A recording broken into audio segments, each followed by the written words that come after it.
Hello! Welcome back po dito sa Angel Francia PH Tarot, Taurus, Sun, Rising, and Venus Placements. Mga madam, kamusta po kayong lahat? I hope na nasa mabuti po kayong kalagayan.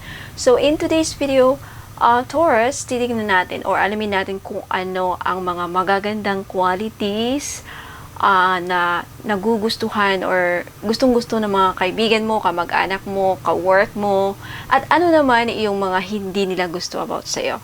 Okay? Ano mga opinion nila about sa mga ugali mo, characteristics mo, personality mo or qualities, yun nga, ugali at yung pagkatao mo, kumbaga. Okay? So, bago ako magsisimula, gusto ko lang i-announce na next week, okay, ano na ba ngayon? Sunday. So, mga probably Wednesday, ayan, darating na mga bagong items next week. Evil Eye Bracelet, 700 pesos. Pangontra sa mga inggit, sa mga bad intentions ng kapitbahay, mga frenemies. Alam mo yung mga frenemies, mga madam. Sila yung friend mo, mga kaibigan mo na kunwari, friend mo, best friend mo, pero alam niyo na, may mga bad intentions sa inyo. Okay? So, pangontra yan sa mga inggit. And, hindi lang yun ang benefits na makukuha mo sa Evil Eye Bracelet. Ano siya, pampaswerte na rin. Okay?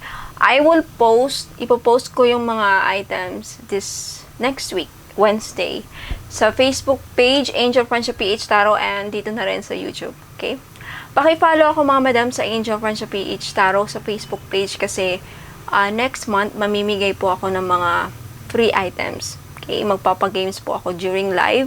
And dito rin, starting next month, magpapagames din po ako dito sa mga members. Okay? Mamimigay ako ng mga items, mga bracelet worth 700 na mga bracelet each. So, if member ka, okay, worth it yung 79 pesos a month na ang tawag nun, binabayaran nyo dito as a member. Okay? Ayan. So, simulan na natin. Taurus, Sun, Rising, and Venus placements. Ano ang mga katangian, qualities mo na gustong-gusto na mga tao na nakapaligid sa'yo at yung mga ayaw nila. Okay? Okay? We all have our flaws. Okay? And we cannot please everybody. So, paalala lang, this is a general reading. Huwag niyong kunin kung hindi kayo nagre-resonate. Okay? Kukuha ko dito ng 4. Ooh, you have tantric, quarrelsome, expressive, creative. Okay. What else? Yung mga qualities na gustong-gusto ng mga tao sa'yo at yung mga hindi nila gusto sa'yo, about sa'yo. Mga ayaw nila. Mga ugali mo na ayaw nila. Okay? Taurus, Sun, Rising, and Venus placements. You have the Queen of Pentacles. You have the Five of Wands. You have the Six of Wands. And you have the Five of Cups. Okay. Unahin natin yung mga gusto nila about sa'yo. Okay? Gusto nila sa'yo, Taurus, is mapagbigay ka. Okay? Very generous ka na tao. Mapagbigay. Galante sa mga kaibigan mo.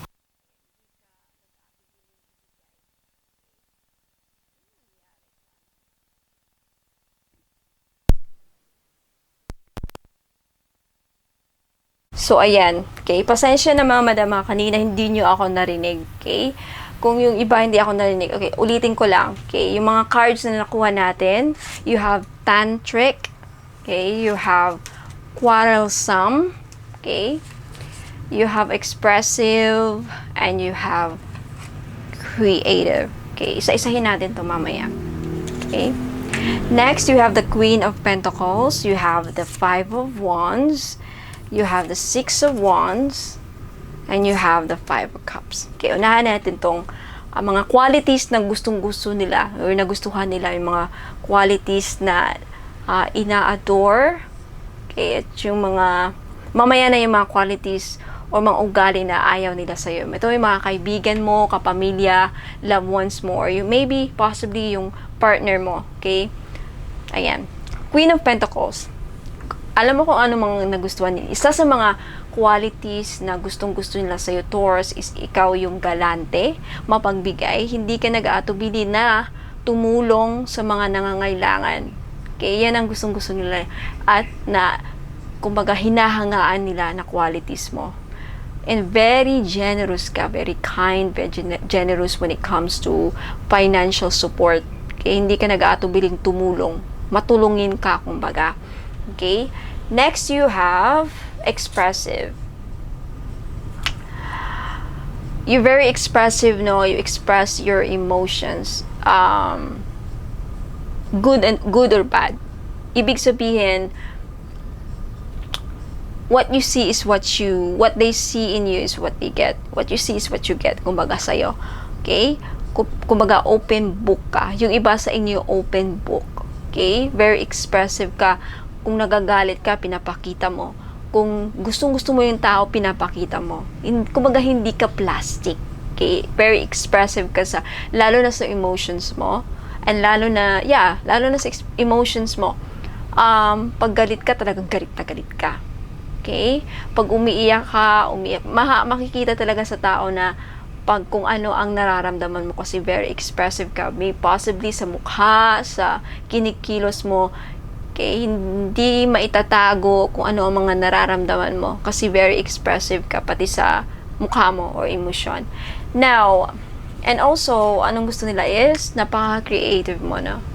Creative, very talented with this harp. Maybe you love music. And with this color, I feel like with the blue, you're not afraid to express your thoughts and feelings through words. Very expressive ka hindi lang sa action, but emotions, but also words. Okay? Hindi ka mag-atubiling sabihin. Okay? Ipaalam kung ano mga nararamdaman mo. Okay? Kumbaga, kung may ayaw ka, sasabihin mo. Kung gusto mo yung tao, sasabihin mo. Ganun ka, Taurus. Okay? Very expressive ka in words, in thoughts, in feelings, and emotions. Okay? Now, let's see. Kasi bago lang tong book na to kaya tignan ko yung tantric. Anong meaning ng tantric? Number 11.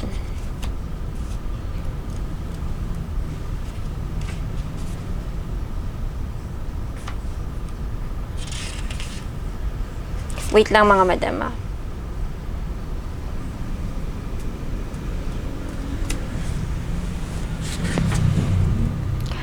Ano yung tantric? You're not afraid. Very sensual ka. Kumbaga, Taurus, napaka-sensual mo. You are very sensitive sa katawan mo. You wanna make sure na isa sa mga nagustuhan nila sa'yo is parang kung feminine ka, very feminine ka. Kung masculine ka naman, talagang makikita na parang masculine talaga. Kumbaga, hindi ka nahiyang i-express. Ikaw isa ka sa mga tao na malakas ang sexual appeal, kumbaga. Okay, yan ang gustong-gusto na sa'yo. Malakas ang sexual appeal. Pag nag-bloom ka, talagang blooming ka. Malakas ang aura mo, kumbaga.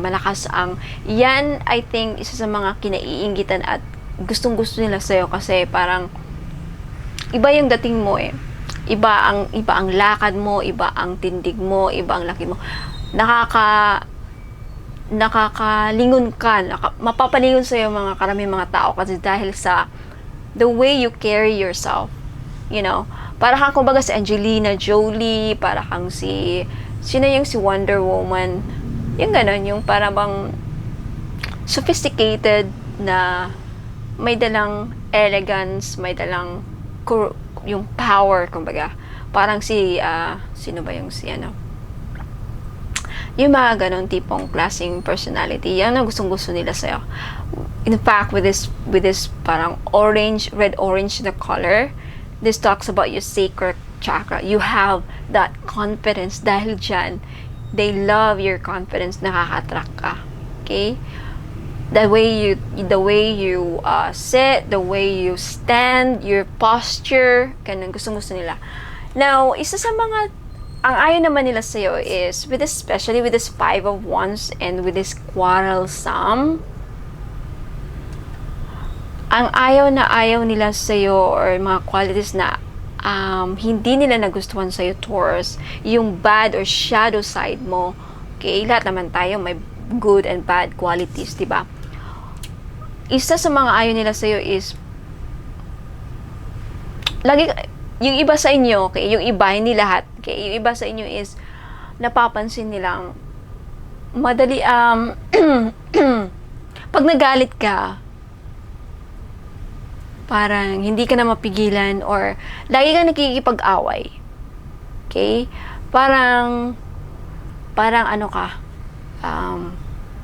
stress kang kasama, yung iba na stress silang kasama ka.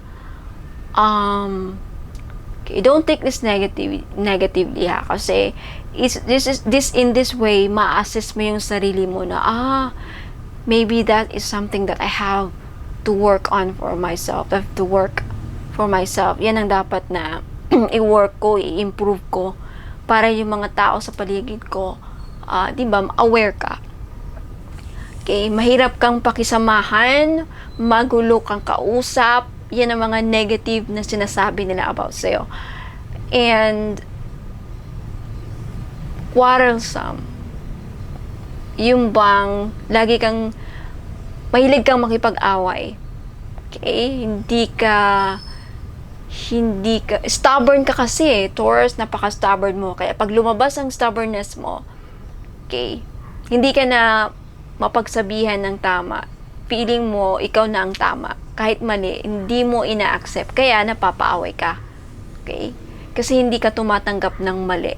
Kahit mali ka na, parang dahil sa napaka-stubborn ng ugali mo, kung ano yung tingin mo na tama, okay, kahit mali sa ibang tao, majority of the people say na mali, ikaw tama sa tingin mo, kaya napapaaway ka. And yun nga, yung iba ang sinasabi nila, mahirap kang pakisamahan, magulo, may pagka a little bit toxic yung energy mo. Okay, but anyways, yung iba naman sa inyo is nayayabangan sa'yo, Taurus. 6 of Wands, yeah. Nayayabangan and attention seeker. Alam mo yun? Like, kulang sa pansin. Yan ang ayaw nila sa'yo. Kasi, lumiwanag, no? Lumiwanag at din tumilim. Andito yung mga spirit guys. Malapit na kasi akong gagawa na naman ng ritual. Kaya yan, pupunta na naman sila. Nararamdaman nila na next week, yan, gagawa na naman ako ng ritual para sa evil eye bracelet. Tumiwanag na naman. Didilim na naman yan mamaya.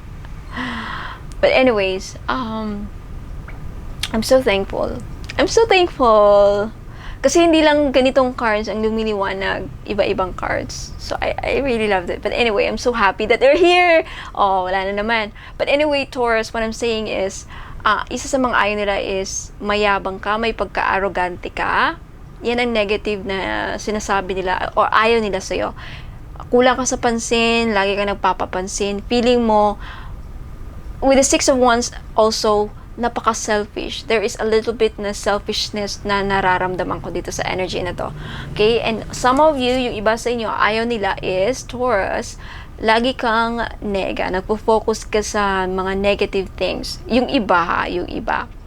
Pag hindi naman nagre-resonate sa inyo, huwag nyo kunin. Okay? Kasi dapat aware din kayo sa mga sinasabi ng mga ibang tao at ayaw nila sa'yo. Okay? Lagi kang malungkot, lagi kang, kumbaga, toxic ka na, nega ka pa. Okay? And stubborn ka. Okay? You don't put yourself in their shoes. Parang gusto mo, ikaw lang lagi iniintindi. Especially with the 6 of Wands paired with the 5 of Cups. This is someone na gusto niya, siya lang lagi intindihin. Hindi mo iniintindi yung iba. Gusto mo ikaw lang ang intindihin, ikaw ang masusunod, ikaw ang Kumbaga, pag may hindi nasunod sa'yo, yan, nagaganito ka. Parang feeling mo sobra ng malaking disappointment sa'yo at tatalikod ka ng tao. Ikaw pa yung, ang narinig ko, parang, pag may hindi nasunod sa'yo, ikaw pa ang nagtatampo. Ikaw pang malakas magtampo daw. Okay? So, ayan, Taurus, Sun, Rising, and Venus signs, yan po ang mga ugaling gustong-gusto nila at mga hindi nila nagustuhan sa'yo. So, I hope this will serve.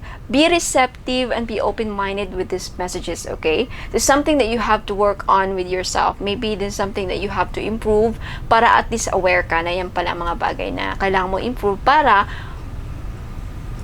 magiging harmonious ang pagsasama niyo, maganda ang relationship mo sa mga ka-work mo, sa kapitbahay mo, or whoever that those people are. But anyways, I'll see you next time, Taurus, Sun, Moon, Rising, and Venus signs.